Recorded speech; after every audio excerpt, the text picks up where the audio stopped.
सबसे पहले आपको बताएं कि इमरान खान ने मकबूलियत का नया रिकॉर्ड कायम कर दिया है। बगैर मुहिम चलाए कुरम का ज़िमनी इलेक्शन भी जीत लिया है। गैर हतमी और गैर सरकारी नताइज के मुताबिक NA-45 में इमरान खान 20,748 वोट लेकर कामयाब हो गए हैं। 13 जमातों के उम्मीदवार जमील खान 12,018 वोट ही हासिल कर पाए। कप्तान ने एक ही असेंबली से 7 नशिस्तें जीत कर रिकॉर्ड कायम कर दिया है। मजीद तफसीलात मालूम कर लेते हैं बोलिए उसके नुमाइंदे हिदायत पासदार से। हिदायत, इस हवाले से मजीद क्या तफसीलात हैं आपके पास?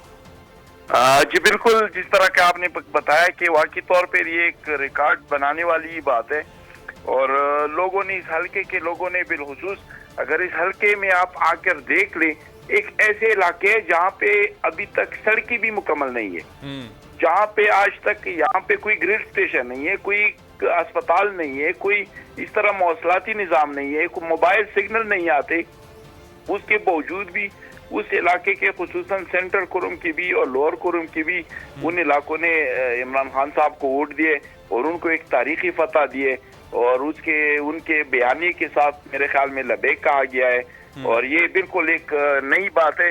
हालांकि जो GI के दोस्त थे वो बड़े पर उम्मीद थे, वो कह रहे थे कि शायद कबायली इलाकों में थोड़ा सा वो हवा बदल जाए, लोग कबायली के जो या इलाके के बाशिंदे को ही सपोर्ट कर दें, लेकिन उसके बिल्कुल बरक्स लोगों ने खान साहब को वोट दिए।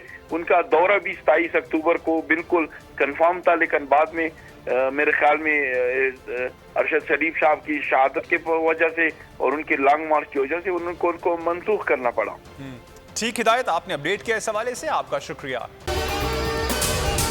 अगर आपको ये वीडियो पसंद आई तो हमारे चैनल को सब्सक्राइब करें और बेल आइकन पर क्लिक करें। PTI का हकीकी आज़ादी मार्च सिर्फ बोल दिखा रहा है। 24 घंटे हकीकी आज़ादी मार्च, सबसे ज्यादा रील्स और सबसे ज्यादा रेटिंग्स के साथ बोल रहा नंबर 1। सब्सक्राइब करें और बेल दबाएं ताकि कोई खबर रह न जाए।